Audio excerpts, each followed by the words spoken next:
Você está no Pode Ler e Escrever, o podcast literário. Por aqui, conversamos com escritores, profissionais do livro, produtores de conteúdo e amantes da literatura. Chega mais e aprenda com a gente. Olá pessoas, está começando mais um episódio aqui do Pode Ler e Escrever. A nossa convidada Gabriela Gnatti, falei certo? É Gnatti mesmo?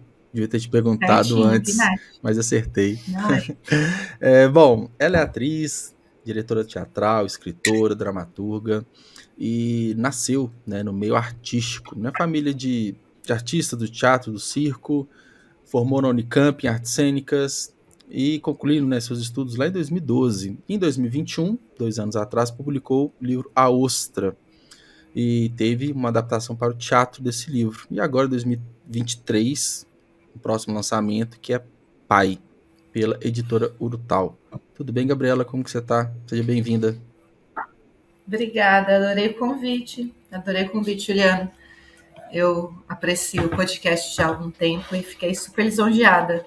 Ah, que bom. Eu tô bem, tá joia, tá tudo jóia. Que bom. E ansiosa pro lançamento? Tá quase, né? Um mês, mais ou menos. Sim. Eu tô. Tem esse pré-lançamento que a gente fica agoniada, sim, né? Na expectativa, né? A pré-venda, né? E como é que vai ser. E aí a gente teve um retorno muito jóia, assim, na pré-venda. Eu fiquei muito feliz, a editora ficou muito feliz também. Que legal. Vamos falar bastante, assim, do seu livro, mas até para seguir uma ordem mais ou menos cronológica, né? Pra gente não ir de trás para frente. Eu queria entender um pouquinho, né? Você nasceu no meio artístico, né? Então, falar sobre arte para você é falar sobre sua vida de uma forma geral, né? Como que foi esse contato, assim?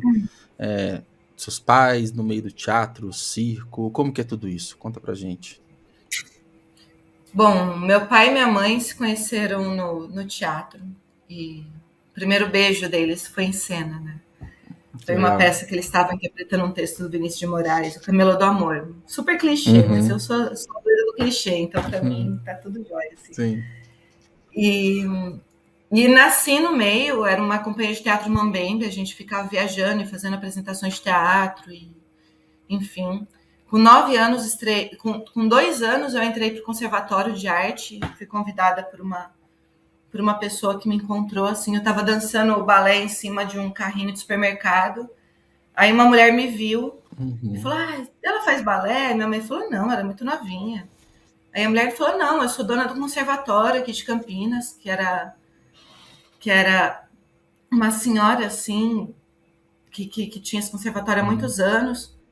E aí ela me convidou e eu fui pupila dela até os meus 9, 10 anos de idade. Fiquei nesse conservatório com bolsa, dançando balé, aprendendo balé clássico e teatro. E com 9 anos, antes de eu me formar nesse conservatório, com 9 anos eu inaugurei na companhia do meu pai e da minha mãe. Legal, como atriz. Que legal. E aí a gente saiu por aí. Sim. Eu ficava fazendo equivalência entre escola e teatro, escola e teatro, e fui tocando o barco. Assim. Bem novinha mesmo, né? Você falou dos 2 anos, né, que te descobriram e tudo, e até os 9. E é engraçado. Tem coisas interessantes, assim, porque tem coisas que eu não fiz, por exemplo, eu nunca brinquei na rua, tive poucos ralados na minha vida, assim, nunca dei ponto. Porque foi uma infância diferente de todas as outras crianças, né? Sim, mas eu estava dentro, com 2, 3 anos de idade, eu já estava em cima de um palco, sabendo como que era a pré-produção de uma coisa. Então eu ganhei por muitos lados, perdi por outros, mas muita terapia, né, minha amiga? Nossa, imagina, isso deve ter, sei lá, surgido vários questionamentos na adolescência, início da fase adulta, enfim, por conta de um crescimento, assim, pessoal diferente, né? Igual eu falei, diferente das outras crianças, né? E aí você sai do conservatório, você se forma ali, e o depois? Você passou a atuar mais, assim, na companhia de seus pais? Não, então, eu saí do conservatório. Eu nunca parei de atuar na companhia dos meus pais, porque pra gente, naquela época, meu pai e minha mãe, eles faziam um teatro que é o dito teatro comercial, né? Era um teatro para ganhar vida e levantar sustento para a família. Eles não têm formação acadêmica, mas têm formação de vida, e muito do que eu sei de teatro fora a Unicamp, fora as minhas especializações, eu aprendi com meu pai e com minha mãe, a maioria das coisas. Então, eu saí do conservatório, continuei trabalhando com eles, e aí entrei para uma companhia de balé, e fiquei dançando por essa companhia de balé clássico até os meus 18 anos. Mas nisso eu já estava completamente apaixonada pelo teatro, assim, e numa linguagem um pouco diferente do que o meu pai e minha mãe me colocavam na época, né? Eles me colocaram dentro de um teatro comercial, um teatro para a gente produzir e ganhar dinheiro rápido. Trabalho, né? Menos arte, mais trabalho, como se fosse. E eu não sei qual que é a linha divisora disso hoje em dia, na verdade, para te ser bem sincera, assim. Porque aí eu fui e comecei a mergulhar na pesquisa e comecei a entender que a pesquisa, só pela pesquisa também, fica uma coisa muito utópica e quase que você não consegue alcançar ela. Então, eu acho que unir a experiência que eu tive com meu pai com a experiência que eu tenho de pesquisa na minha formação depois, né, foram coisas importantes, assim, para mim. Complementando o outro, né? Complementando o outro, exatamente. E aí, mas nessa época do balé, né, que você falou até os 18 anos, você pensava ou era o objetivo ser uma profissional mesmo, assim, ganhar a vida, né? O balé profissional, talvez, né? Tinha essa visão? Tinha, eu me formei pela Royal Academy of Dance, que é uma linguagem, uma metodologia de Londres. Acabei me formando pela Royal, mas eu, como mulher feminista hoje em dia também, vejo muitas coisas que acabaram, que não eram tão legais na época, né? Então, eu fui uma menina com distúrbio alimentar. E você percebia isso? Balé, eu fui bulímica durante 10 anos da minha vida, por conta do balé clássico. Então, quando eu fiz 18 anos, eu comecei a perceber que o balé estava me trazendo uma questão estética que não era nem um pouco saudável e que estava fazendo com que eu abdicasse da linguagem artística. Eu não estava pensando na arte, eu ficava pensando no corpo, na forma. E é uma pressão que o próprio balé faz, meio que o balé, entre aspas, exige isso. Meio que deu. Cruel. Assim. Eu imagino que é algo parecido, sei lá, com as meninas que fazem desfile, as modelos e tudo, né? Tem que ter aquela pressão sobre o corpo, pressão sobre a estética, e isso traz consequências para a saúde, né? Muitas. Isso eu acho que é uma coisa que tem que ser dita, assim. Tanto que a minha filha mais nova, hoje em dia, ela pira em balé. Eu nunca falei para ela que eu fui bailarina, nunca falei assim. E ela pira em dança, e eu quero muito que ela siga alguma linguagem artística que faça sentido para ela. Mas talvez a primeira que eu incentive, ela tem 2 anos agora, né? A primeira que eu incentive talvez não seja o balé clássico, assim. Talvez seja alguma outra. Mas é aquela coisa da terapia que a gente estava falando. Sim. Mas acaba que, assim, não tem como você desvincular da arte, né? Então, né, mais ou menos nessa época, aos 18 anos, você começou a perceber, né, a parte ruim, vamos colocar assim, do balé. E aí, para qual caminho que você foi? Que aí veio várias dúvidas, né? Aquela coisa, maior de idade, vem todas umas questões de vida e você começa a pensar, o que eu tô fazendo da minha vida? Para qual caminho que eu vou? Bateu mesmo essa confusão toda em você? Bateu, claro que bateu. Aí, quando eu entrei para o cursinho, porque eu saí do 3º ano, eu não passei no vestibular, né? Porque não era nenhuma coisa que minha família vislumbrava, uma família muito simples. Eu mal sabia o que era uma universidade, assim. Você não tinha referência, época, né? De outros familiares, né? Que tinham estudado. Nenhum, Ju, nenhum. Assim, não sabia mesmo. E aí, de repente, eu entrei nessa... Quando eu falei, não, vou fazer cursinho. Conversei com algumas amigas, fui fazer cursinho para vestibular e fiz uma aula de aptidão de artes cênicas com um professor chamado Hudson, que é um cara que fazia artes cênicas na Unicamp, que era a turma 00. Sim. E, bicho, naquele curso de pré-vestibular de teatro, eu encontrei um pessoal, assim, eu comecei a vislumbrar a arte de uma outra perspectiva. E aí foi quando eu comecei a escrever também, porque começou a me brotar uma coisa que eu não conseguia mais colocar só na dança, sabe? Foi virando um monte de coisa, assim. Eu falei, nossa, eu acho que o teatro é um pouco mais do que eu estava achando que era, assim, na real. Sabe? Que legal. Foi uma descoberta interessante, né? Isso antes de entrar para a faculdade, então você já entrou com uma visão talvez mais interessante ali da profissão, né? Então, você entendeu que seria artes cênicas, entendeu? Assim, não talvez por completo, mas você entendeu um pouco o suficiente para te motivar a fazer o curso ali, né? E... Sim, eu consegui olhar uma coisa que me que me dissesse respeito, assim, sabe? Além do ganhar dinheiro, de me sustentar, sim. mas uma pesquisa que me motivasse, me movesse como ser humano e pessoa que está vivendo nessa bola de pedra. Porque nessa época de vestibular, né? Acho que para qualquer profissão, qualquer jovem assim, dependendo da formação, da orientação, da inspiração que ele tem, às vezes escolhe uma profissão pelo dinheiro, né? E acaba que afasta muito fazer o que gosta, aquilo que você quer levar para a vida e o que você faz para ganhar dinheiro. Eu acho que é uma relação muito cruel ali, né? Você fica muito refém do dinheiro e acaba que você não se desenvolve, você perde um pouco da sua personalidade, deixa de fazer o que você gosta. Eu vejo isso muito por mim mesmo, porque eu, em época, escolhi fazer engenharia justamente porque dava dinheiro, né? Falei assim, então vou me garantir aqui. E eu separava muito trabalho e lazer. E muitas vezes dá para conciliar um pouco, dá para ser mais saudável, né? Na área que você escolhe de trabalho, né? Eu acho que se a gente fala de um lugar de privilégio, sim, assim. Não, Eu me claro, considero tem uma gente que não tem pessoa opção, muito né? Tem gente que não tem privilegiada. opção, né? Esse que é o problema, né? Não, e assim, eu me considero uma pessoa muito privilegiada. Sou uma mulher branca, Sim. cis, um relacionamento heterossexual, me considero dentro desse quadro todo, assim. Então, venho de uma família que me deu, uma família pobre, mas que me deu uma certa condição para eu conseguir também estar aqui e poder ter um pouco de privilégio na escolha. Aquela coisa, você, na corrida da vida, né, você tava umas casinhas à frente da maioria, talvez, né? Então, entra nesse ponto, né? Enquanto estava sob a tutela dos meus pais, lá até os meus 17 anos, sim. Aí depois a vida vai levando, né? Aí... acaba que a gente vai se cobrando, né? Vai passando os anos, a gente tomar o próprio rumo, né? Ter os próprios rendimentos, né? Seguir o próprio caminho. E acaba... faz sentido, né? Exato. E durante o curso, assim, é o quê? 4 anos, mais ou menos, a graduação?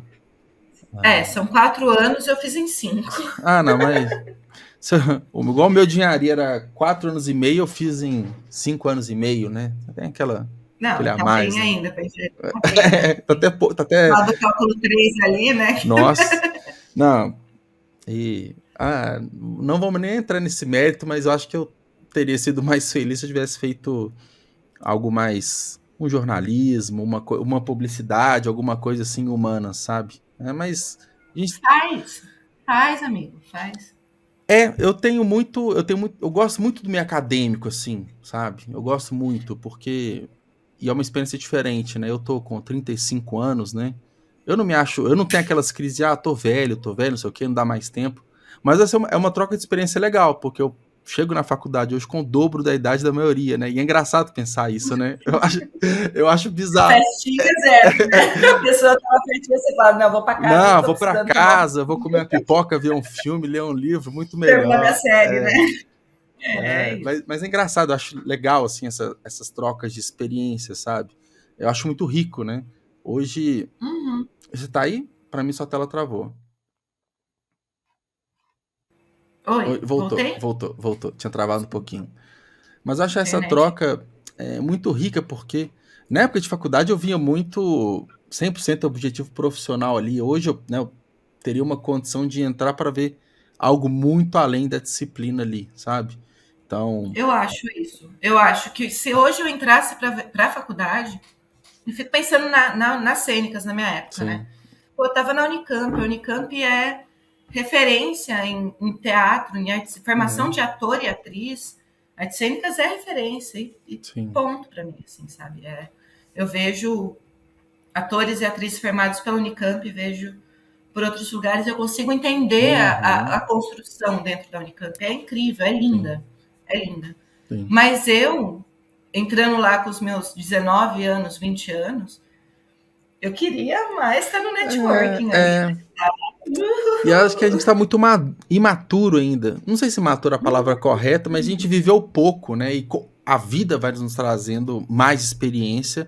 E, pô, eu entrando hoje, eu falo na faculdade, pô, vou escolher um curso, pô, vou estar investindo uma grana, porque, né, vai ser uma particular, alguma coisa assim, numa situação atual de hoje, pô, primeiro tem que passar, tem que ter todo um compromisso muito maior do que eu tinha na época e absorver muito mais. Eu lembro que eu pouco trocava ideia com professores, né, eu evitava essa troca de experiência, enfim, vários aspectos ali, mas é algo que eu tenho guardadinho aqui que é uma vontade, sabe? Eu acho ótimo. Eu não entendia sobre pesquisa, assim, o que era ser pesquisadora, o que é ser pesquisador. Então tinha iniciação científica, por exemplo, na faculdade. Uhum. Eu não fiz iniciação científica, eu tive Bolsa Trabalho, que é uma bolsa que ou você tem iniciação científica ou tem Bolsa Trabalho. Uhum. Na época, como minha família não tinha como me bancar, eu fazia Bolsa Trabalho. Sim. Então eu não fiz iniciação científica, que é o que te dá, o que começa a construir sua carreira para você fazer um mestrado, um doutorado depois.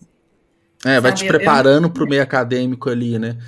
E acaba que o meio acadêmico, ele não sei, eu posso estar falando besteira, mas ele é menos imediatista numa questão de você ter uma grana ali, de você trabalhar, porque, pô, a Bolsa Trabalho e um estágio, depois um emprego depois é muito mais rápido ali para você ter um sustento do que você ir para a linha de pesquisa, né? Então... Não, sem dúvida. Isso foi o que aconteceu comigo. Eu saí da faculdade, eu me formei e eu saí para trabalhar, assim. Eu fui trabalhar num navio, fiquei embarcada na Europa. Eu me formei navio depois de cruzeiro? Trabalhando... navio de cruzeiro. Legal. Eu fui como tripulante e eu fui como professora de tango. Uhum. E aí eu fiquei dançando tango durante muito tempo e eu fazia as minhas experimentações de teatro nos países que eu parava, assim. E fui fazendo isso. E agora, eu tenho 36 anos, agora aos 36, com 2 filhos, eu penso assim, eu falo assim, poxa, será que eu não deveria fazer um mestrado, de repente, ou mergulhar numa carreira acadêmica? Porque agora a minha linha de pesquisa é outra, né? Eu trabalho com dramaturgia, trabalho com escrita. Mas, ao mesmo tempo, não sei. Mas se for pensar, a gente tem vários questionamentos, várias indagações, tipo, o que eu faço? Bem como a gente tinha na época, mas talvez agora a gente tem mais sabedoria para não agir por impulso, não fazer qualquer coisa, não se aventurar demais, né? Tem muito, como você falou, você tem filhos, você tem muito mais responsabilidade, né? Pelo menos em questão de família do que antes, né? Não, é outra coisa. Eu saí para o mundo, assim, eu só voltei para ter raiz depois que eu engravidei do meu primeiro filho. Hoje seria praticamente impossível você partir para uma carreira num cruzeiro, né? Eu vejo... Eu vejo... Eu vejo muitos perfis aleatórios, assim, principalmente no TikTok, vez ou outra aparece pessoas que trabalham embarcadas, né? E é uma loucura, né? Não tem descanso, é uma vida, ao mesmo tempo, recheada de pessoas, mas muito solitária, né? Porque dependendo... É horrível, eu sofri uma série de machismos, fui assediada como mulher latina lá dentro, assim, sofri perseguição por conta da galera, dos oficiais, que eram a maioria europeus e italianos, assim, e tinha um machismo, e eu tinha uma construção feminista já que estava brotando aos meus 22, 23 anos ali, que, bicho... E te fazia até enxergar, talvez, muito mais situações, vamos colocar aí que são normais, não estou falando que são corretos, obviamente, mas são normais e comuns nesse meio. É foda, né? Você se despertando, se incomodando muito mais com situações horríveis e você tá dentro do navio, né? Ainda tem, eu imagino, tem um sentimento de prisão ali também, né? Você não tem pra onde ir, né? Total, Ju. Eu neguei, eu fui assediada por um cara do staff, assim, que era um oficial... Tipo, um máximo ali do... Máximo do navio. Eu neguei o assédio porque eu era professora de tango, eu era uma mulher latina, eu tinha um cargo no navio que era um cargo bom, então eu tinha um certo status ali dentro, e aí fui assediada por esse cara que estava acostumado a receber, que o assédio dele fosse recíproco. Ele fazia como mais uma ali, é comum fazer isso. Mais uma, não é que eu era não era nada, era só o estereótipo. Sim. E não aconteceu. E eu, assim, as pessoas que trabalham embarcadas, elas fazem um drill, que é um treinamento por semana, né? Eu fazia 6. Não. Eu fazia 6 para ficar. E eu ficava presa com ele no navio. E ele me fazendo perguntas. E ele mais 4 oficiais. Ele e os amigos dele tirando onda comigo, assim. Foi uma coisa, assim, dificílima. Hoje eu penso e falo, puta, se meus filhos quiserem isso, um dia a gente vai ter uma conversa longa sobre, sabe? Mas foi lindo também, né? Conheci o mundo inteiro. Tem a parte boa, mas acaba que experiências ruins, pontuais, muitas vezes sobressaem a várias experiências boas, né? Porque é mais traumatizante, isso marca mais, né?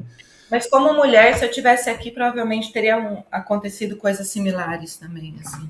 Imagino. A gente, como mulher, o tempo todo a gente tá... Sob risco, né? A gente tá em risco.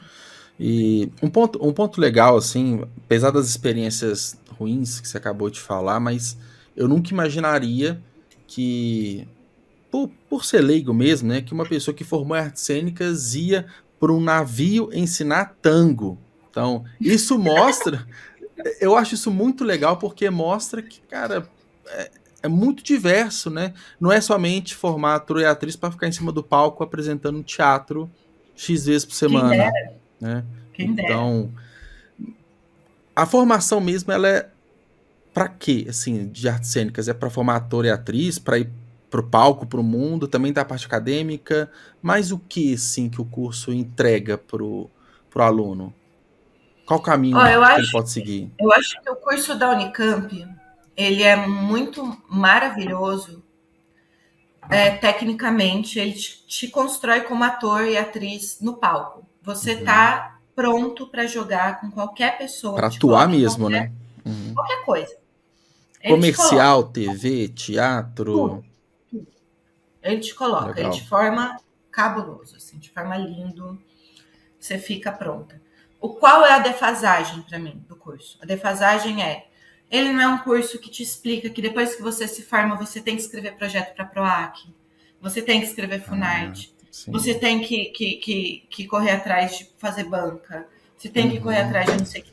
Ele não diz isso. A parte técnica, a parte quase que jurídica, dependendo de você montar um projeto, você... A burocracia não existe. Sim. Você não aprende. Não aprende. Isso aí você aprende depois, nos coletivos, quando você troca com outras pessoas. Buscar até um edital, né? Montar uma companhia, um coletivo, qualquer coisa assim. Você tá gostando desse episódio? Já vamos voltar, mas eu quero só dar uma dica super importante para você que é autor independente. Conheça o Clube de Autores, que é a maior plataforma de autopublicação de falantes da língua portuguesa do mundo. Já são mais de 60 mil autores que fazem parte do Clube de Autores e eles já publicaram mais de 90 mil livros. É isso mesmo, é um número impressionante. Somente em 2022, todos os livros publicados no Clube de Autores representaram mais de 20% dos livros de língua portuguesa do mundo.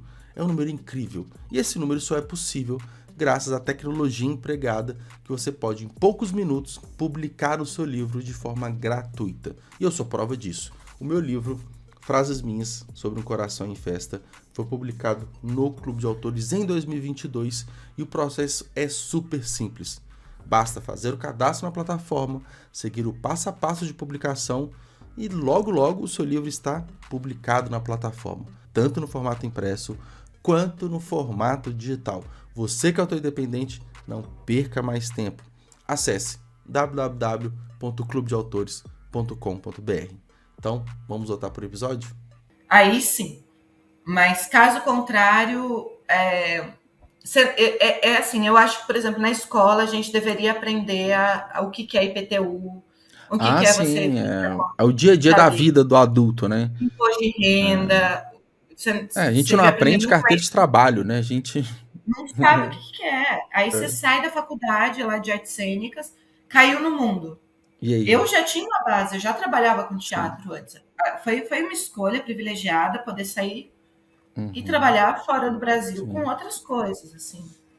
Mas sempre carregando... A Artes Cênicas me guiou muito nisso, assim. Eu acho que eu só consegui passar na audição do navio porque eu tinha essa carga de teatro, porque eu tinha esse trabalho de corpo antes. É que você tinha além da teoria da faculdade, né? Você tinha a sua vida, né? Era isso. Né? Sim. Sim. Uai, Mas é isso, assim. Nem todo mundo que se forma em teatro vai para o campo logo que se forma.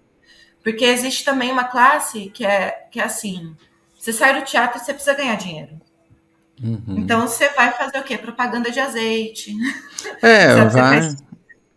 Você faz 15 anos de teatro para entender, sei lá, Shakespeare, o Macbeth. Você vai estudando um monte de coisa para no final acabar falando, porque o azeite galo é o melhor azeite do mercado. Sim. Enquanto não encontra, né, a peça ideal, o trabalho ideal, você vai pro que tem, né? Você vai com o que o mercado te entrega para ganhar o dinheiro, né? Vai fazendo. Eu vejo... Eu tenho um histórico, podemos colocar assim, com teatro também, que meu pai é produtor teatral há mais de 40 anos, assim, então... só que eu fui o contrário, né? Eu acompanhava, né, as peças do meu pai quando era criança, mas eu nunca fui, né? Igual você, tipo, de ir pro palco, de querer atuar, nem nada. Eu nunca enxerguei. Engraçado, eu nunca enxerguei como profissão, assim, né? Porque meu pai não tava no palco, ele tava produzindo. Então eu não via a ação, vamos colocar. Não sei, né? Mas eu sempre acompanhei há muito tempo e, né, eu vi alguns conhecidos, né, tanto do sindicato quanto de atores, enfim.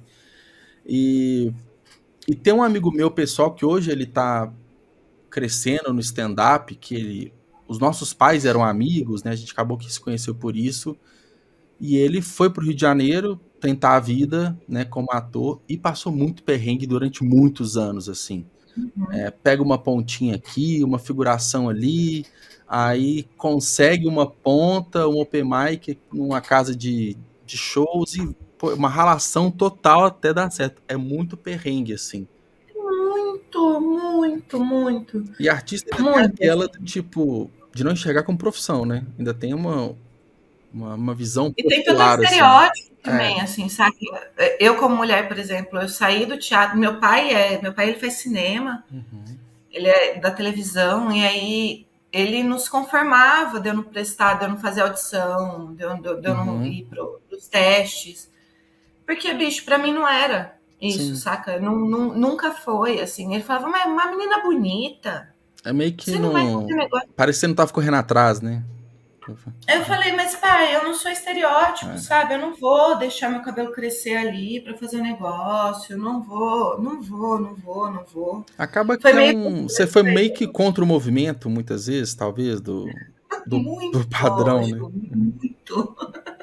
E é foda isso, né? Porque eu imagino que portas se fecham, oportunidades vão embora e sei lá, deve ter talvez um conflito interno do tipo, será que eu tô no caminho certo? Será que é isso mesmo? Não sei. Mas hoje eu entendo como uma busca por autonomia, sabe? Por quebrar uma corrente geracional aí, onde... autenticidade, né? Você ser você mesmo também, né? Eu sei o que eu quero ser, assim, sabe? Hoje em dia eu dirijo, né? Eu sou diretora de teatro e escrevo, então eu tô atrás. Ninguém vê minha cara. As coisas que eu dirijo, as coisas que eu escrevo, ninguém vê minha cara. Que eu acho que é uma das poucas vezes que as pessoas estão vendo a minha cara, assim. E é uma coisa que, às vezes, para minha família é um pouco difícil. Sabe? Você não tá colocando sua cara ali, você devia estar fazendo novela, você devia estar fazendo... Mas, bicho, nunca foi a minha, saca? Não tenho paciência de ficar ali... Mas será que é aquela coisa que, às vezes, os pais querem colocar os sonhos deles como sonho dos filhos, né? Então, total. Então, é aquela coisa, o que eu não fui, o que eu não consegui ser, ou simplesmente o que eu quero que o meu filho seja, eles se frustram pela expectativa que eles criaram, né? Então e quando a gente vai para um contramovimento, né? Quando isso causa uma certa decepção, sei lá, acho que é algo comum, assim, dos pais, às vezes, né? Acho que hoje em dia, principalmente meu pai, assim, que como ele tá atuante no meio, hoje em dia para ele é mais fácil de lidar, assim. No começo foi difícil. Ele achava que eu tava desperdiçando a minha carinha. Ele falava assim, essa carinha linda, você tá desperdiçando. Eu falava, meu papai, Não quero botar a carinha ali, porque eu quero botar outra coisa ali. E acaba que você tá por trás ali, né, dirigindo e tudo mais, você acha que você consegue implementar a sua verdade, que você acredita, orientando, né, quem tá ali junto com você, justamente por esses problemas, as questões todas que a gente falou aqui? Você acha que é uma contribuição que você coloca no meio também? Hoje em dia, com certeza. Sim. Hoje em dia, tudo que eu produzo é pautado nisso, assim. Tudo que eu produzo é pautado nisso. Eu tento o máximo possível me colocar dentro de uma perspectiva ampla de acolhimento, de diversidade, de olhar para corpos diversos e gêneros diversos e conseguir dialogar com isso, assim, sabe? Eu acho que hoje em dia, assim... E ainda há muitos bloqueios, tabus, preconceitos, mesmo no meio artístico, que, assim, teoricamente, o meio artístico é para ser mais inclusivo, mais aberto, mais diverso. Como que você enxerga isso hoje? Tabu? Não só de tabus, mas, pô, a gente pega um recorte de sociedade. Sociedade, pessoas geral. Vamos colocar aí, seja Brasil, qualquer outro lugar, com as diferenças culturais. Pô, tem preconceito, tem diversos, gosto de falar, tem assédios, tem... Cara, todos os podres, assim, de sociedade a gente encontra em várias esferas e tudo mais. Alguns recortes, se a gente pegar, tipo, o meio artístico, a gente tem, na minha visão, tá? Eu não tô tanto no meio, a não ser da literatura.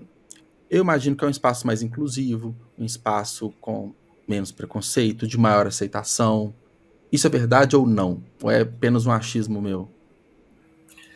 Eu acho que a gente está caminhando. Tem muitas pessoas que estão caminhando para isso, muitos coletivos que estão sendo construídos a partir dessa perspectiva, mas eu acho que a gente ainda trabalha em cima de muito bairrismo. Bairrismo, quando eu digo, os mesmos, os que já ganharam muitos prêmios, os que já têm nome no terreno, os que já têm uma carreira construída, são os que ganham fomento, são os que ganham festivais, são os que vão para a mostra. Né? Ainda falta, a impressão que eu tenho é que ainda falta um pouco o olhar de quem produz. Quem tá com a mão na massa mesmo ali, né? Quem tá... De olhar para outras coisas. O que eu acho também que acontece na literatura. Sabe, sim, não adianta a gente ficar debruçado na Cecília, ou na Clarice, ou no Guimarães, e a gente tá ótimos, pautam, mas a gente não olhar o que está sendo feito agora. Eu acho que isso é uma falta muito para todas as linguagens, assim, teatro, música. Vão até fazer um paralelo agora com a literatura, que você citou, a gente vai chegar nos seus livros, que aí você me fala se no teatro é assim também, porque eu vejo que agora eu falo assim, de alguns anos para cá, as grandes editoras estão começando a olhar para os autores independentes, porque é um volume gigantesco de autores fazendo ótimas obras e ganhando um volume considerável de leitores com o próprio esforço, né? O autor independente, o próprio nome fala, né? Ele é independente, ele tá ali sozinho e assim, eu acho que as editoras poderiam até aproveitar mais, porque, pô, o melhor trabalho do mundo por uma grande editora. Pô, um autor independente começou a se destacar ali, vem cá, vem dentro do meu selo. Claro, é um trabalho muito mais facilitado, porque é uma obra já validada, com milhares de leitores, e, entre aspas, qualquer contratinho que você fizer com o autor independente, ele vai gostar, porque ele tá no perrengue que você ganha dinheiro, né? Então qualquer grana que colocar ali é um trabalho de hunter ali muito mais facilitado, né? E ao mesmo tempo, o mercado ele ainda não enxerga. O mercado, eu falo assim, os meios de pesquisa, de números. Você pega, por exemplo, o ranking da Veja, sei lá, chutando, a revista Veja dos livros mais vendidos, nunca vai ter um autor independente. Porque eles não são eles não são metrificados. E não quer dizer que o autor independente não vende. Tem autor que vende milhares de livros por mês. Ele nunca vai estar na lista dos mais vendidos, porque ele não é visto, né? As pessoas não enxergam o autor independente. No teatro, eu imagino, sei lá, companhias independentes, pequenos grupos, eles também não são vistos pelos grandes meios, ainda tem isso, esse silêncio em relação a quem está atuando, quem está fazendo, quem está agindo. A gente é muito cantor de rua, né? Tá ali, canta pra caramba, tem um ótimo... Ninguém enxerga, ninguém dá oportunidade. Esse contexto que eu falei da literatura também vale para outras artes? A dança, o teatro, aquelas que você já participou? Você acha isso também? Eu acho que uma coisa que pauta muito, eu acho que antes da gente falar sobre isso, a gente tem que dizer sobre o que a gente quer atingir e onde a gente quer chegar como autor independente, artista independente, sabe? Hoje em dia a gente não quer mais uma validação só de mídia. A gente quer uma validação de discurso. Uma validação entendendo que um corpo cênico, um corpo que dança, um corpo que escreve é um corpo político. Então, a partir do momento que você se coloca ali criando uma obra ou colocando sua obra no mundo, seja ela pela linguagem que for, artes visuais, enfim, dança, música, literatura, você vai estar carregando consigo um discurso político. E a gente vive hoje em dia uma questão que é para você entrar no mainstream, é quase como se você tivesse que ser neutro. Você tem que se adequar àquele... exatamente, você tem que ser neutro. Ou... Você tem que ser neutro. E é uma coisa para mim que na literatura tem me pegado muito, assim, porque, por exemplo, o pai. Eu não sei onde que eu me encaixo com o pai. Eu não sei se eu me encaixo com poesia, com romance, com crônica. Eu não sei, isso é uma coisa que eu tô conversando com a editora, inclusive. Porque eles querem que você entre numa caixinha. Eu tô dialogando hoje em dia com outra coisa. Que eu nem sei te dizer qual que é. Talvez eu esteja num momento que é esse limbo que às vezes acontece, que estou participando da criação de uma linguagem, como foi a Ostra, por exemplo, a peça da Ostra. A gente fez uma peça audiovisual.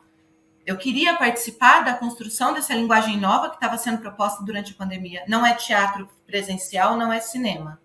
É teatro audiovisual, sabe? Então, como a gente está se propondo a estar nesse limbo, nessa construção de linguagem, eu não sei se a gente consegue se enquadrar muito no que o pessoal espera da gente. Então, de certa forma, fazendo o link com o que você perguntou, a gente acaba sendo excluído.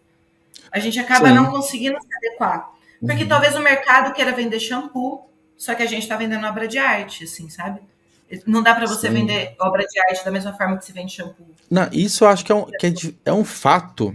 Só que a gente vê tanto obras com muita personalidade, individualidades e naturalmente diferentes, né? Diferentes no sentido bom, porque quem ganha isso é o telespectador, é o leitor, porque, pô, é algo que, se dependesse do tradicional, nem ia ser publicado. Então a gente consegue, né, mostrar quem a gente é e conquistar muita gente, né, como leitor. Só que pode chegar num ponto que as grandes editoras, eu falo grandes editoras, mas o mercado que comanda, né, você falou, os mais antigos e tudo, será que eles vão ter que se abrir a não ter mais essa caixinha, ou então ser um pouco mais permissíveis? Porque há um silenciamento, né, do independente, só que o independente hoje movimenta muito mais do que o tradicional, né? Então... Eu espero que sim, sabe? Eu espero que em algum momento... Eu acho que é um momento... Eu acho que é um movimento natural, assim. Mas como qualquer momento de mudança de paradigma, a gente tem que ter paciência e tem que resistir. Eu acho que a gente sempre fala muito de resistir, do ponto de vista teórico, do que é resistência, mas agora, sendo por exemplo, da minha perspectiva, né, dentro do meu recorte, uma mulher, mãe, artista em 2023, depois de passar por uma pandemia e um pós-parto e uma gestação durante uma pandemia. Então, hoje em dia, eu como mulher artista, eu tenho que entender o meu lugar de resistência. Sim. Eu tenho que insistir. Eu tenho que mandar para uma editora, a editora não quer, eu mando de novo, aí eu mando para outra, aí eu revejo, aí eu mando... Quer ler meu livro? Quer ver minha peça? Você tem que ir colocando a cara no mundo. E, bicho, a quantidade de não, meu irmão, você sabe, né? Muito bem. O que eu vejo como lado bom, porque quando se fala em resistência, né, a gente tá falando de insistência, de luta, é muito difícil, né? É muito difícil. E o bom que muitas pessoas estão compartilhando essa luta, né? Hoje está muito fácil divulgar, não só publicar um livro, né? Como a gente falou, a gente pode fazer de forma independente, mas qualquer tipo de conteúdo. E isso fomenta mais pessoas a também abraçarem essa resistência, abraçar essa luta. Então, é um movimento que tende a se expandir de uma forma mais rápida e mais intensa do que um tempo atrás, né? Que a gente não tinha essa disseminação. Coletivo. O coletivo. Né? É basicamente o coletivo. Está em coletivo, estamos voltando, Sim. entendeu? Não tem mais como. A gente saiu de uma ideia de coletivo, sei lá, pensando em 50, em 60, quando a gente ainda fazia teatro de grupo, quando a gente ainda tinha publicações independentes que vingavam de fato, Sim. Galera que conseguia publicar, que conseguia apresentar, que conseguia tocar suas músicas. Aí a gente estava num coletivo pesado. Chegamos no momento de individualidade do capitalismo extremo, né? No final das contas é isso, né? Extremo. E agora a gente tá voltando, o pêndulo não perdoa, tá ligado? Não tipo, não vai para um lugar que a gente não sabe onde é. A gente tá voltando, sim. A gente volta. A gente tem que olhar de novo pro coletivo. O erro do ser humano foi... Um erro não, talvez. Mas uma grande parte do aprendizado, da minha perspectiva, é a cadeira individual. A partir do momento que a gente passou a não sentar mais em banco coletivo, a comer em cadeiras individuais, mudou um monte de coisa. Agora a gente vai ter que voltar a sentar em banco coletivo e comer junto na mesma mesa para trocar ideia, para entender. É um dos grandes questionamentos que eu tenho feito, assim, eu comigo mesmo, é justamente a gente acaba que fica extremamente individualista, né? E o meio que a gente vive nos faz ser individualistas, né? E querer passar sempre um por cima do outro, querer fazer cada vez mais dinheiro, e a gente vive num ciclo vicioso e tóxico, e é foda isso, sacou? Então, é doentio. Como se aos 35, 36 você já devia saber exatamente o que você quer da sua vida. Não, a gente não falou de faculdade, né? Com 18 a gente tem que saber o que a gente quer fazer de carreira, né? Então... Isso, meu irmão. 18 anos eu tô comendo terra ainda. Tô cortando o cabelo da minha Barbie. Assim... mas assim, são essas imposições que são colocadas, né? Então, e pô, a gente vai seguindo essa linha de produção de pessoas, né? Basicamente isso, né? Muita coisa boa, muita coisa boa. Lá em Campinas tem um coletivo que chama Aquarela, que é um espaço de cultura que eu conheci quando eu era menina, eu nasci no teatro lá em Campinas. E o Marquinhos Brito, a galera do Aquarela, me acompanhou crescendo como artista, e hoje a gente consegue dialogar, sabe? Eu consigo ver eles fazem uma produção de artistas pretos, da cultura preta, o que é que esse pessoal está querendo, como é que eles estão se colocando no mercado. Eles têm uma discussão assim, e você fala, bicho, como que um coletivo desse não tem um visibilidade, não tem... uma visibilidade nacional, saca? E não só esse, mas milhões, assim, de coletivos que eu olho e falo, meu irmão, olha que legal que eles estão fazendo. Olha que coisa maravilhosa que esse pessoal tá fazendo. E a gente fica lá debatendo Barbie. Tá ligado? É legal, Barbie é legal. Discutir o feminismo, show. Mas, né? Não é o suficiente, né? Vamos colocar assim. Já entendi, já. Não tem a... Tá chovendo muito, sabe? Pra mim. Se a gente pegar uma... Pô, eu que sou um cara que acompanho muito futebol, adoro futebol e tudo, tá uma discussão muito grande sobre o mundo árabe, né? Tá levando todos os jogadores, né? E por caminhões de dinheiros, né? Aí eu vejo uma inversão tão grande de valores quando você pega do tipo a parte social do esporte, né? A questão da inclusão, a questão do desenvolvimento, da saúde, e tudo se resume a camelos, dinheiros e mundos extremamente joias e mundos sanguinários da Arábia, que é uma tentativa de limpar a imagem do país, de lá e tal. Então, perde-se muito propósito e, claro, tem muito instituto, tem muito meio para desenvolvimento do esporte, para tirar pessoas de situações de risco, e não tem essa visibilidade e nem esse investimento, sabe? Então, a gente não precisa nem falar muito, né, Gil? Só ver a situação do futebol feminino. Que teve Copa do Mundo agora, mais recente, tudo é... Meu irmão, o discurso da Marta. O que é o discurso da Marta no final? Ela falando, eu não tinha como ter ídola de futebol. Eu não tinha como ter uma Vocês não ídola. mostravam, né? Vocês não mostravam. Agora vocês estão mostrando, isso aqui é só começo. Saca? Tipo, gente, A gente olha vê só, muitos... a gente tá em 2023 discutindo isso ainda. Saca?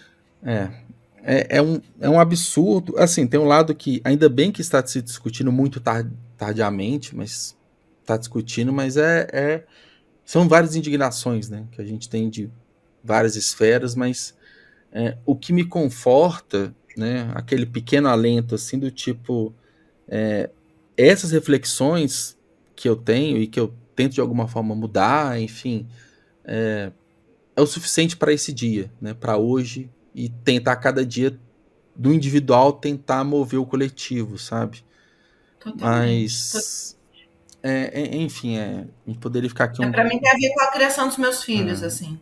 O que eu vou dizer para eles agora? Como é que eu vou colocar? Como é que eu vou criar? O que eu vou...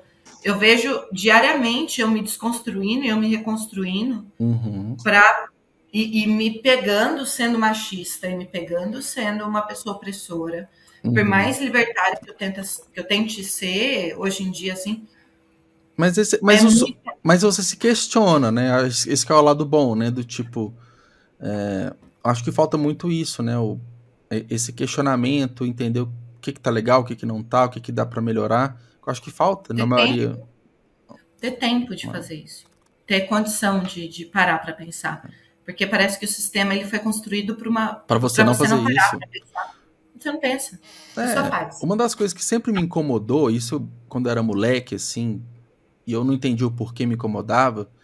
Pô, você pega uma escola, né? Todo mundo uniformizado, 40, 50 crianças numa sala, você tem que ter a mesma formação para todo mundo, né? Como se todo mundo fosse igual. Então você tá num sistema que é para colocar viseirinho de burro em todo mundo segue o mesmo caminho.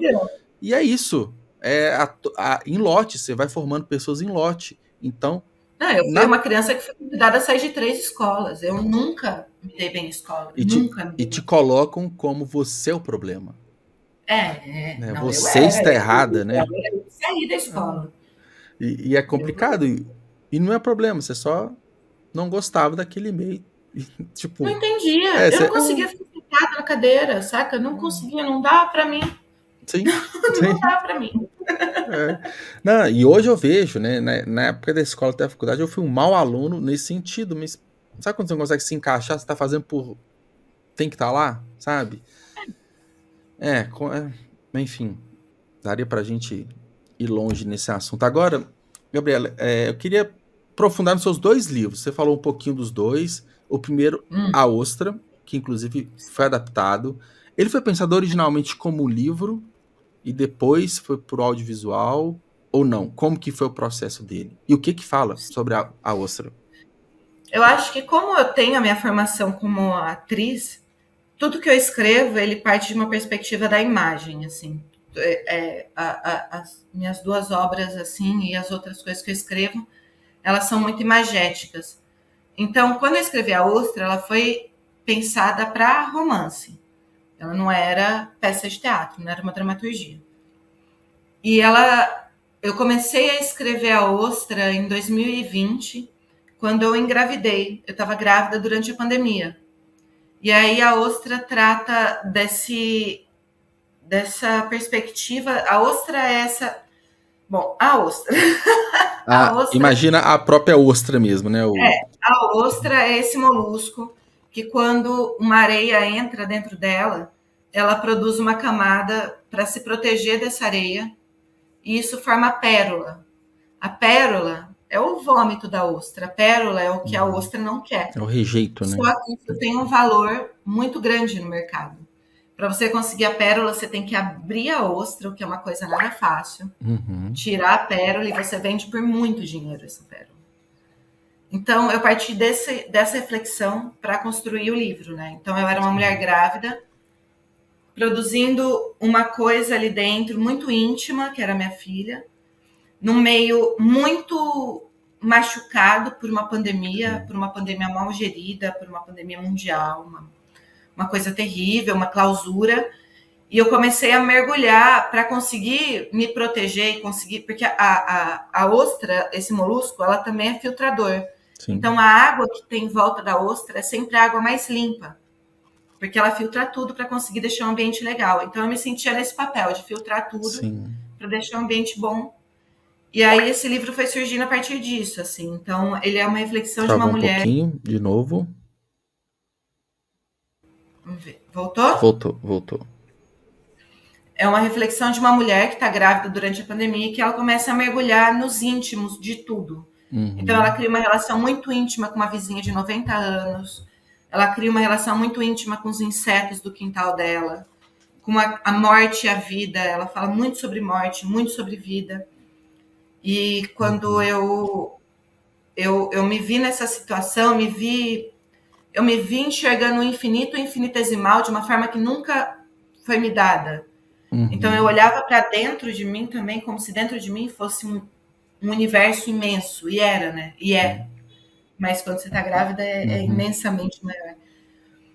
Então, eu tentei criar um diálogo disso, dos universos infinitos e do universo infinitesimal para criar a ostra. E aí, eu mostrei esse livro, eu estava com o original ainda, tinha mandado para uma editora, estava esperando a aprovação. E mandei para um coletivo de atrizes. Falei assim, tem esse livro aqui, queria ouvir vocês, porque eu estou escrevendo na pandemia, não tenho retorno, né? Precisava de um feedback, que é o que a gente sabe, né? A famosa resenha. Sim. Me digam sobre o meu livro, me diga sobre minha obra. E aí elas falaram, vamos montar uma peça. Eu falei, mas isso não é dramaturgia, isso é livro. E elas falaram, não, isso é dramaturgia. E aí eu comecei a entender que talvez os espaços sejam meio borrados, assim, as fronteiras sejam meio borradas. Então, eu não fico muito com pretensão de dizer é só romance ou é só dramaturgia, saca? Acaba que, a gente pega a arte, né, pura, assim, a gente colocar numa caixinha que é um romance, é uma coisa ou outra, pode limitar, né, o que você quer passar com a escrita, né? E a ostra, o mais legal dela, assim, para mim, é porque dentro do livro eu conto muito a história da Dona Albertina, que é a minha avó. E a minha avó, ela faleceu em abril do ano passado, a ostra estreou em junho. E a ideia do espetáculo era estudar essa linguagem audiovisual do teatro. E eu queria fazer uma peça ao vivo, transmitida online. Sim. Então a gente não ia gravar e fazer edição, a gente ia filmar, a gente ia fazer tudo ao vivo e transmitir online. E aí a gente acabou ocupando a casa dessa minha avó, que tinha morrido. A gente ocupou a casa dela toda. E a casa dela toda foi o palco da ostra. É uma peça itinerante. Sim, que legal. Então foi uma experiência muito maluca, assim, de trabalhar o luto da minha avó, junto com a construção desse espetáculo dentro da casa dela. Então a gente modificou a casa da minha avó inteira, assim, inteira. A gente botou uma equipe de 14 pessoas lá dentro. Tinha gente fazendo transmissão ao vivo para o YouTube, aí tinha mesa de som, tinha house lá com os booms e as câmeras e o que a gente ia fazer. E foi a minha primeira experiência lidando com o audiovisual. Também. Eu falo que foi a sua primeira experiência com o livro, e o livro se transformou em algo que você não imaginava, e já num projeto grande, assim, né? Também como uma primeira muito experiência. Grande. Então, foi imenso. A gente tem, eu acho que hoje em dia, a gente tem um público de umas 4.000 pessoas que assistiram assim, o espetáculo. Que legal. Ele ainda está disponível? Que é uma coisa legal online, né? A gente vai disponibilizar agora. Eu acho que a partir do mês que vem a gente vai disponibilizar para o público em geral, que a gente tinha um contrato. Mas agora já findou, então... mas o interessante é isso, saca? De fazer parte dessa construção dessa linguagem. Então, a ostra me possibilitou muito isso, assim. De trabalhar um livro de uma perspectiva gigantesca. Teatro, audiovisual, trocando com muita gente boa olhando para o livro. E te coloca a pensar que as suas escritas, não sei se com o pai você pensou isso, mas, agora eu vou escrever um livro, não vai ser só um livro. Você enxerga muito além do que só páginas, né? Ou não? Foi algo pontual para a ostra. O pai, ele já tem um projeto também de espetáculo de teatro agora, né? Então, eu acho que talvez... E foi uma grande coincidência, na verdade. Não é uma coisa que eu procurei fazer. Porque, na verdade, eu fico muito... Eu sempre que eu eu escrevo um original, eu fico muito tímida ainda com ele, assim, né? Quando eu te propus, eu falei, lê meu original aí. Sim. A gente tem esse receio, né, do tipo... Porque a escrita, pelo menos pra mim, a escrita é algo tão íntimo que a gente é difícil expor isso pra alguém, né? Sabe? Um desconhecido dar um feedback, se gostou ou não. É difícil receber isso. Tem que fazer. Né? Saca? Faz parte tem que ser feito. Sim. Agora a gente tem que fazer, assim, pra mim foi um grande ensinamento da ostra. Então com o pai eu tô um pouco mais livre. Já passei por algumas coisas e com o pai agora eu entendo isso. Então ele tem esse projeto de peça também, uma peça que eu vou dirigir, que a gente está só esperando o fomento certo aí para ver como é que isso vai acontecer. Mas eu escrevo livro, Ju, acho que pensando nele terminar de repente em um quadro, saca? Pô, mas isso é legal, porque é transicionando entre várias artes, né? E sabe uma coisa que eu tenho em mente? Eu tô me descobrindo cada vez mais como um contista, né? Adoro escrever histórias curtas e tudo. Tô produzindo cada vez mais. E o bom do conto, que é uma gravura, uma cena que marcou ali no seu dia, que você guardou na sua cabeça, vira um conto. E às vezes um quadro é isso também, né? É aquela representação fixa ali, né? Estática, mas o que dá para contar de história por trás de uma imagem é algo incrível, né? Eu acho isso, muito foda, sabe? Você pega uma fotografia, você começa a imaginar um monte de coisa ali. Então, quando você fala isso para mim, acaba que não me espanta se um livro seu virar um quadro, porque eu falei, pô, faz total sentido pensar assim, sabe? Quero, sim, sabe? Quero. Sim. Que pessoas falem isso para mim, assim, eu quero falar assim, nossa, fiz um... E aí eu tô numa pira de escrever, meu companheiro, ele é músico, então a gente escreve música junto. E eu tô na pira de ouvir o que as pessoas têm, de colocar meus textos. Eu gosto muito de fazer leitura quando eu vou... Agora, inclusive, lá em Lisboa, quando você estiver lá também, dia 13, vai ter o pré-lançamento do pai. Isso. E a ideia é fazer eu gosto muito de trabalhar música e texto junto. Então, fazer uma jam, a gente sempre faz uma jam musical com improvisação. E você improvisa texto e improvisa música junto. Que eu acho que isso vai quebrando várias barreiras. É incrível, é incrível. A gente teve uma experiência no Quintal Garatuja, lá em Campinas, com o pai, quando ele nem era ainda um original inteiro, né? Sim. E eu experimentei ele com música, junto com meu companheiro, e foi muito interessante, sabe? O retorno da plateia, de olhar e falar assim, nossa, dá para fazer isso então sai da página e vem pra gente. E é legal porque, assim, as pessoas gostam de música, gostam de livros, gostam de uma peça ou de um filme, mas nunca imaginaram isso se misturando, né? E quando se mistura... geralmente é uma surpresa positiva, é algo que surpreende e algo incrível, né?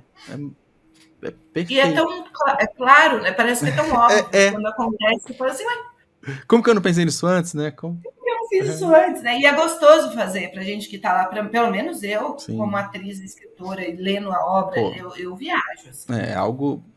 Tudo se complementa, né? No final ali tudo se complementa. Eu não penso em uma coisa mais só, não, Ju. Não dá mais. Chega, sabe? Já que não tô ganhando dinheiro fazendo isso, então eu vou não ganhar dinheiro fazendo negócio que me divirta e que seja faz sentido. Sim. Porque esse começa a virar uma obrigação, algo que não vai te complementar 100% e ainda não vai gerar dinheiro, pô, nem faz, né?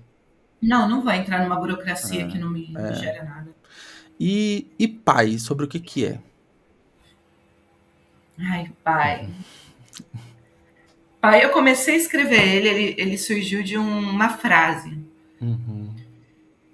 Que foi a primeira vez que minha filha falou, porque eu tive uma gestação difícil, né, da minha segunda filha.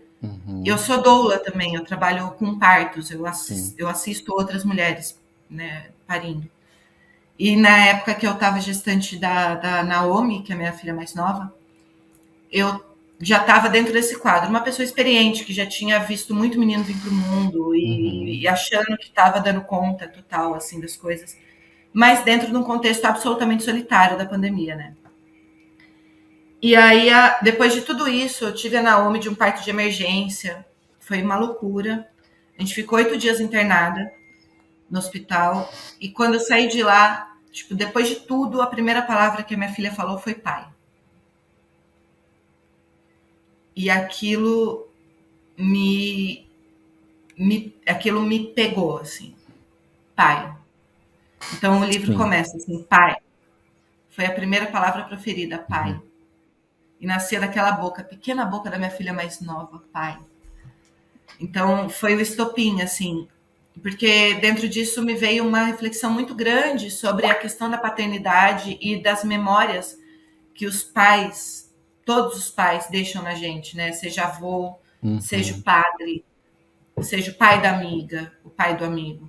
Então, o livro é um desencadear de memórias a partir disso. Muitas memórias pessoais e muitas coisas que eu fui articulando para caberem dentro da narrativa ali, né? E a personagem do livro é uma mulher que é essa mulher que escutou a filha dela falando do pai, ela vivia um relacionamento abusivo, opressor, numa época em que a igreja tomava conta de tudo, e ela estava com tudo isso nascendo dentro dela, e um dia ela foi para a igreja e ela viu um batismo. E ela viu a galera batizando em nome do pai, te batiza em nome do pai, em nome do filho. E aí ela começou, aí ela surtou.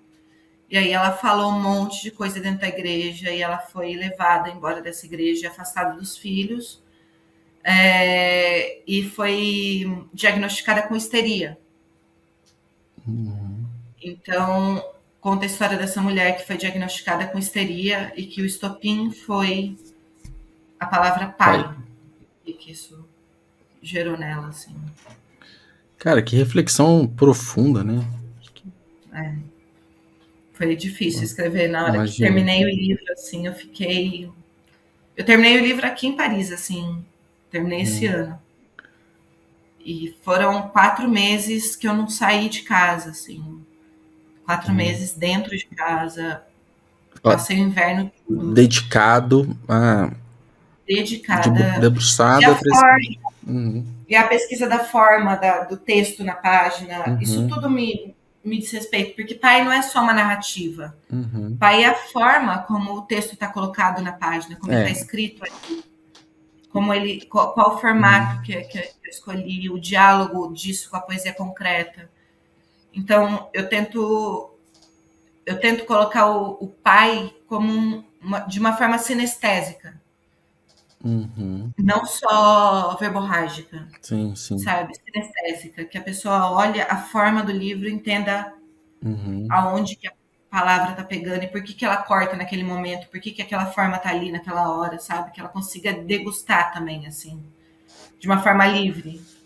Cara, e é legal pensar isso, que a gente falou agora há pouco das experiências além da escrita, né, música e tudo mais, só que até dentro da própria escrita você se preocupa com o tipo de experiência que você vai passar pro leitor, né?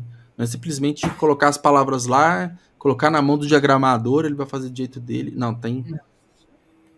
Tudo muito bem pensado ali para que a mensagem que você quis passar seja algo mais próximo para o leitor receber ali, né? E a forma da disposição das palavras... De uma forma holística, saca? Que aquilo chegue nele por todos os poros e por todas as fendas do corpo dele. Tanto que um diálogo que eu tenho tido muito com a editora porque é um livro que eles querem mandar para prêmios, mas os prêmios eles pedem para você colocar categoria, né? A categoria.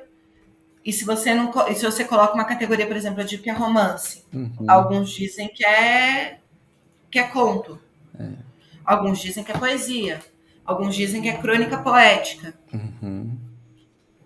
Eu não acho que é nada disso. Eu não acho que é nada disso. Ou é tudo isso, né? Às vezes é tudo isso dependendo da página, dependendo do momento. Eu não sei, assim, não sei mesmo, assim, uma coisa que a gente está conversando muito, assim, e tá um debate bem interessante, porque é uma coisa que vem sido colocada. Tanto que quando eu escrevi A Ostra, eu recebi algumas pessoas que me mandaram um livro falando assim, você já leu a Aline Bay? Eu falei, não li ainda a Aline Bay, eu não tinha lido a Aline Bay ainda. E falaram, nossa, o que você escreve parece muito com o que ela coloca, assim, né? E eu conversei com ela e ela falou assim, nossa, eu não sei também o que é que eu escrevo. É muito difícil quando o pessoal me coloca dentro dessas caixinhas, assim. Sim. Eu falei, bicho, também... Se for poder arriscar, eu falaria que é poesia, porque a poesia ela é livre, vai além das palavras, né? Então, se for pensar, não tem métrica, não tem forma, e é tudo que você quiser expressar. Um quadro é poesia, né? Se for pensar. Você faz uma poesia de 150 páginas, assim. Eu sei lá o que eles querem. Acaba que, assim, no final das contas, para uma premiação, para uma categorização numa livraria, por exemplo, poesia é versos, né? É algo mais padrãozinho. Mas acho que a poesia, ela traz essa liberdade, né? Essa liberdade artística de você colocar aquilo, às vezes, que ninguém colocou, né? Se é a primeira vez que alguém falou, é uma expressão poética, né? A gente tá nessa briga, assim. Nessa briga, não. A gente tá nessa briga, digo, com a linguagem, Sim. né? A gente tá tentando entender... E é até desafiador para a própria editora, né? Porque se ela não tem essa resposta pronta, então eles também estão quebrando a cabeça lá dentro. Ela meio que comprou, assim, minha briga, sabe? Isso é legal, ela apostou, né? Ela falou assim, não, o que você escreve, vamos colocar romance e pronto. Bota romance. Eu falei, não é eu não queria que Pai fosse tido como livro de poesia, porque quem comprasse Pai esperando poesia, talvez decepcionasse um pouco. Tem isso. Quando a pessoa... isso faz sentido. O pensamento de quem vai comprar um livro de poesia, quando pega para olhar, cara, isso aqui não é poesia. Às vezes a primeira... Sim. E ele tá em pré-lançamento, ainda está em pré-lançamento, tá em pré-lançamento ainda, né? Como que tá esse momento antes, essa ansiedade, essa expectativa? Como que tá hoje, assim? Tá ótimo.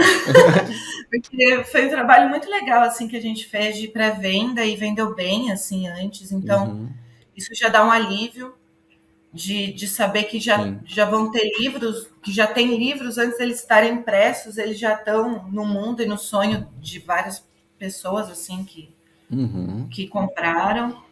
E agora a gente está no processo de revisão e diagramação e capa. Já está nos finalmente ali, né, de preparação do livro. Mas ele não fica pronto até setembro, né? Que a ideia é que ele ficasse pronto até o Festival de Poesia de Lisboa. Porque você está concorrendo também com texto lá? Não. Eu pensei em concorrer, mas eu não enviei nenhuma poesia para eles, não. Então, eu tô concorrendo. E a ideia é que a gente conseguisse fazer tudo junto, assim, né? Ia casar muito bem, né? Todos, o livro com, né, a participação do evento. E a editora, ela tem a filial dela em Lisboa, né? Urutau. Ela tem uma filial em Lisboa, então... E a Ostra também, ela foi também publicada por uma editora que é binacional. Então, Portugal tá... dentro, né? Tá interessante, viu, Ju, esse lance de Portugal, assim, eu acho que quando você vier para cá, você vai poder também... Eu acho que o Festival de Poesia vai ser legal para isso, assim, pra gente ver.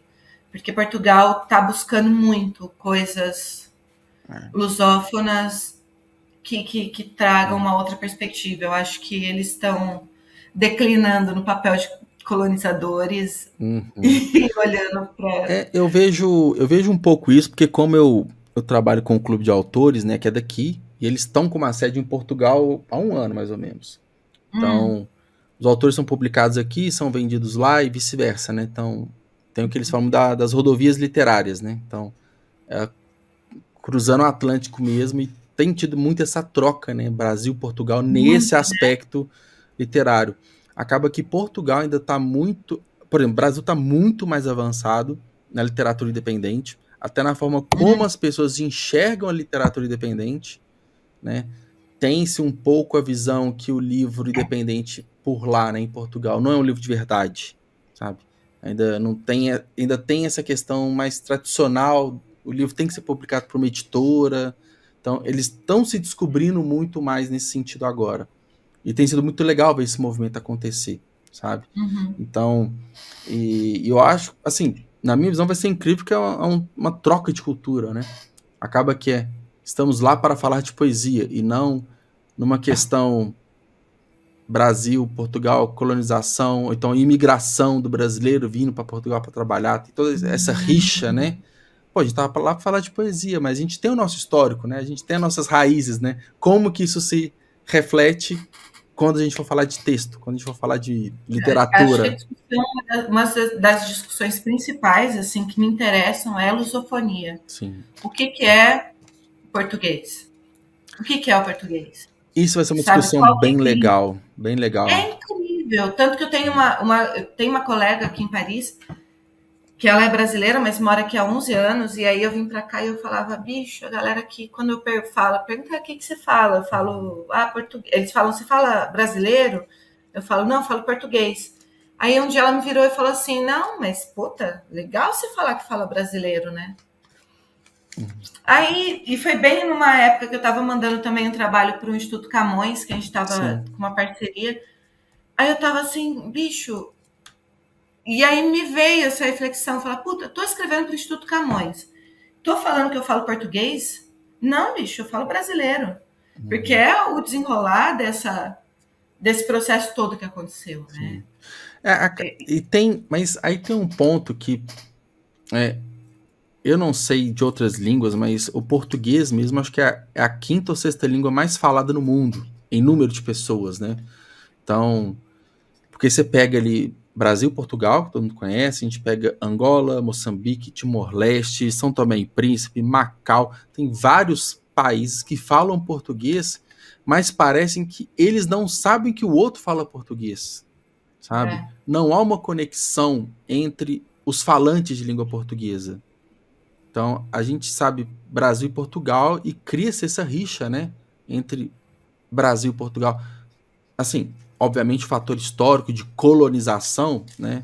A gente coloca Portugal como colonizador de todos esses países, mas quando eu estou pesquisando muito mais isso agora, o que tem de literatura rica nesses outros países, que a gente às vezes não sabe. Acho que é legal descobrir isso também. Angola é fortíssimo na literatura.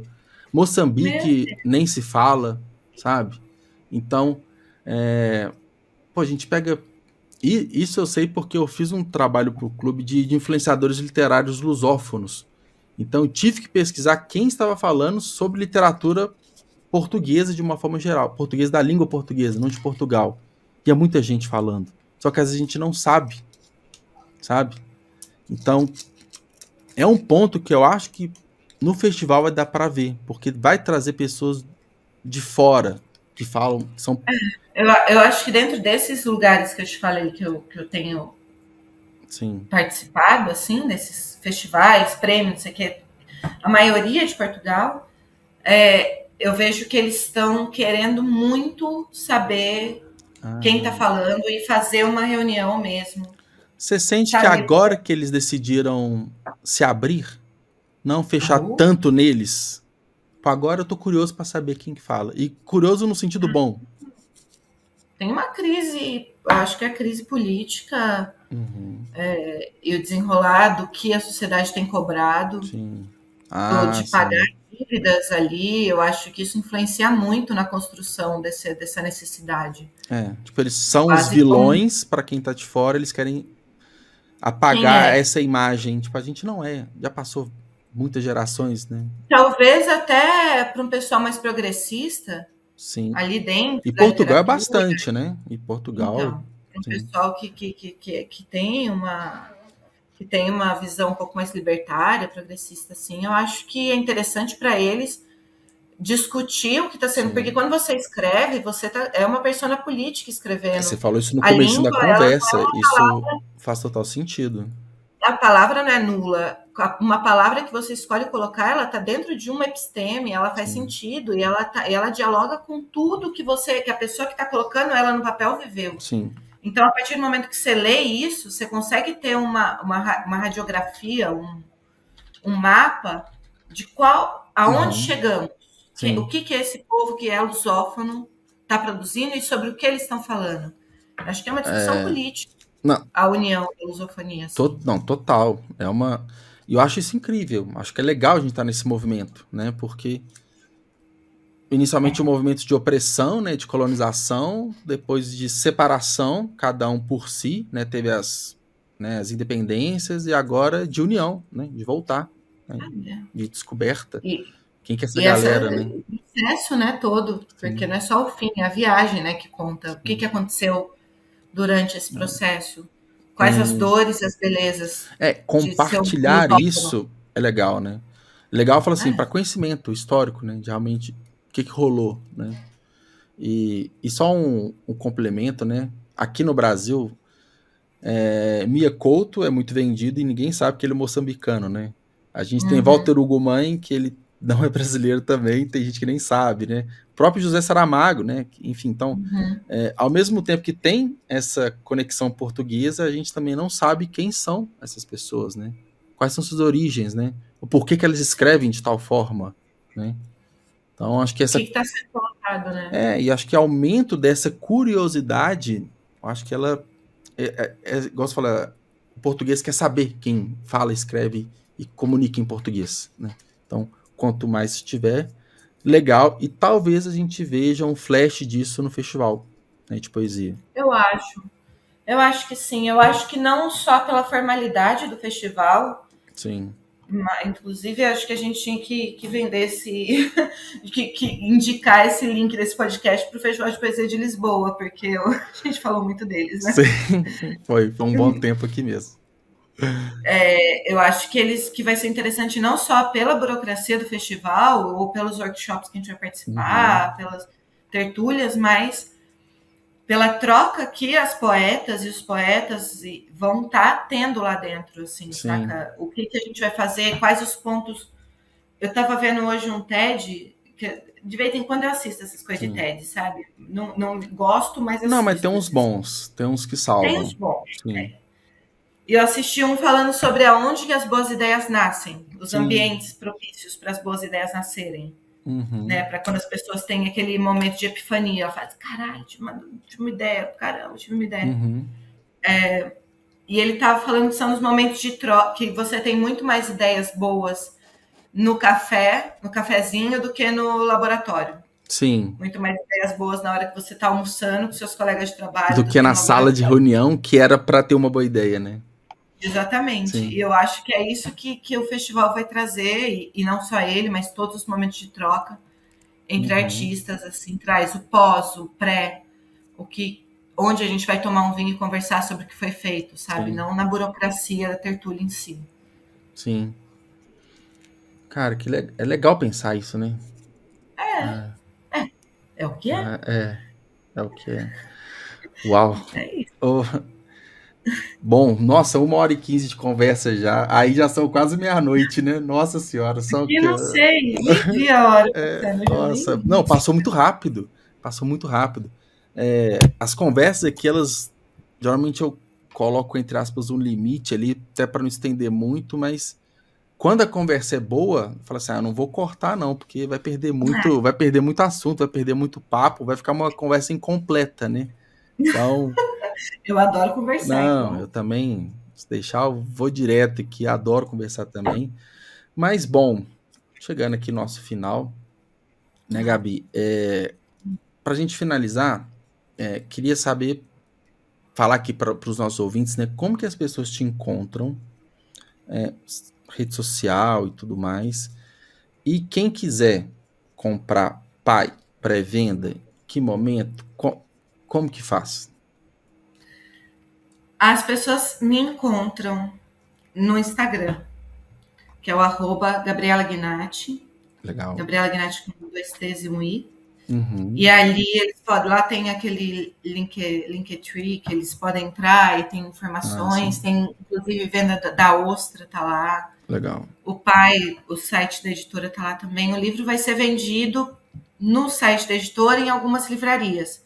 Mas como ele ainda não foi impresso, ele ainda não está no site. Mas eu acredito que a partir do meio de setembro, inclusive se as pessoas quiserem me escrever e deixar um nome, falar assim, quando sair, me manda. Sim. Aí você vai lá e lembra, né?